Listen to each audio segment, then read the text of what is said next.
Hello guys, magandang araw sa ating lahat. Meron lang akong ikikwento sa inyo. Alam niyo ba guys, merong isang okasyon, picnic. Ano? Yung isang pamilya ay nag-picnic, gawa ng memories. Ayan, nagsama-sama sila. Nagbanding silang family. Ayan.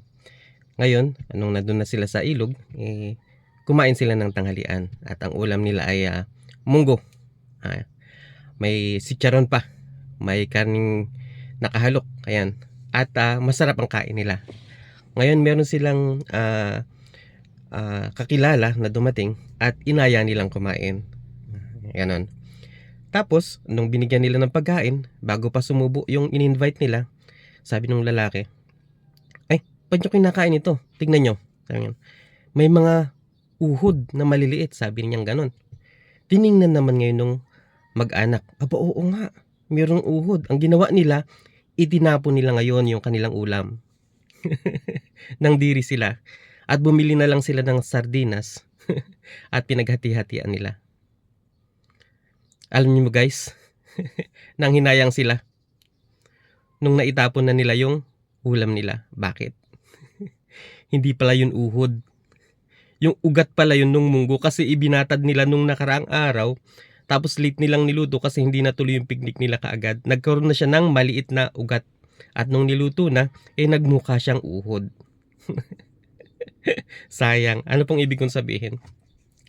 Tayo po dito sa company, sa Nova Lucia, tayo yung nakakaranas na kumita. Tayo yung nakakita ng personal nung permits and licenses ni Nova Lucia. Tayo yung nakasama sa Okada, nakasalumuha natin yung manager, yung representative ng Security Bank na Kamoa ni Nova Lucia. Nakahalubilo natin si Rufa Gutierrez bilang product ambassador. Dapat tayo yung magpapatunay, tayo yung magtitiwala ng lubos. Huwag tayong makikinig dun sa ibang tao na hindi naman member at walang experience sa loob at walang kompletong information regarding dun sa kay Nova Lucia. Tayo na-enjoy na natin, kumikita na tayo diba? May makuha na tayong basehan. May matibay na tayong basehan na legit talaga si Nova Lucia. Kaya magpatuloy tayo. Ano guys? Kasi sayang kung titigil pa tayo, ang laki na nang naitulong sa atin ni Nova Lucia. Sasabihin nyo siguro, kuha naman, pyramiding naman. Tingnan nyo, yung merong sa taas, tapos merong left and right, may invite. Ganyan ba ang marangal na pagkakakitaan? Hello guys, organizational structure yan. Dito sa Nova Lucia, hindi dito basehan yung mayaman ka, ikaw dyan. O ikaw matalino ka, o ikaw mataas ang pinag-aralan mo, ikaw dyan. Hindi ganon. Sa regular na pag-apply, diba? Pag mag-apply ka, anong natapos mo? Anong kaya mong itulong sa company? Ano kumpara dun sa ibang applicant? Saan ka angat? Para ikaw ang aming tanggapin. Diba? Kay Nova Lucia, hindi ganon.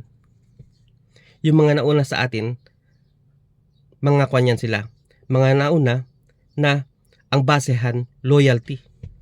Kaya nandyan sila. Hindi basehan yung mayaman ba sila? Malaki ba ang impluensya nila kaya sila nandyan, nasa top natin? Hindi. Nung una-una kasi, hindi pa kompleto ang permits and licenses ni Nova Lucia. Yung SEC registration pa lang, 2023. Andyan na sila. Nung itinetest yung apps, hindi pa siya downloadable, andyan na yung mga apps natin. Sila yung unang nagtiwala kay Nova Lucia. Kaya, dun sa pagtsatsaga nila, dun sa dami ng rejection na nadanas nila pero hindi sila nag-quit, loyalty. Kaya nandyan sila. Kaya ngayon naman, nananamasa sila ng pakinabang kay Nova Lucia. May kumikita ng higit 100 buwan-buwan. Tuwing nag-withdraw, 50,000 lagi. Kasi nauna sila. Nagkaroon sila ng loyalty, katapatan kay Nova Lucia. Tayo, dadating din sa pagkakataon na yun. Huwag tayong papadala sa komento ng iba na wala namang sapat na kaalaman tungkol sa sinalihan natin. 'di ba? Kasi unang-una tayo din makikinabang. Matutulad tayo dun sa mga nauna na nagtiwala. Si Nova Lucia, nagde-develop pa siya ng maraming KOCs. Katulad nila. Dadating tayo sa punto na yan. Konting tiyaga-tiyaga lang. Katulad namin, sa ngayon, kumikita na kami ng 30,000 monthly. Maghigit 6 na buwan pa lang kami. Pero hindi yan easy money. Nag-umpisa kami sa 50 pesos paid per day lang. Hindi siya easy money. Pero sasabihin ko sa inyo, hindi naman ibig sabihin na dahil kumikita na kami ng malaki ay yun ang basehan kaya siya ay legit. Hindi. Ang basehan para maging legit siya, para maging legal ka na nag-ooperate, ay kompleto ang permits and licenses. At kung ano yung ini-issue sa'yo na permit, yun talagang ginagalawan mo. Si Nova Lucia, kompleto ang permits and licenses para mag-operate as online shopping mall, e-commerce. At doon siya nag-ooperate. Hindi siya investment company. Siya ay online shopping mall na nag-o-offer siya ng extra income. Tayo, bagamat hindi naman tayo kagwapuhan, tayo ay company endorser. Marangal na trabaho yan. Company endorsers tayo. Si Rufa Gutierrez, product ambassador. Tayo, company endorser. Kaya guys, magpatuloy tayo dahil nakakasigurado tayo na bawat effort natin ay tinutumbasan ni Nova Lucia. Para tayo ay laging ganahan sa ating pagtatrabaho. At darating ang panahon, papalaki ng papalaki hanggang sa yung regular nating pinagkakakitaan ngayon, mas malaki pa yung kinikita natin kay Nova Lucia. Unti-unti lang.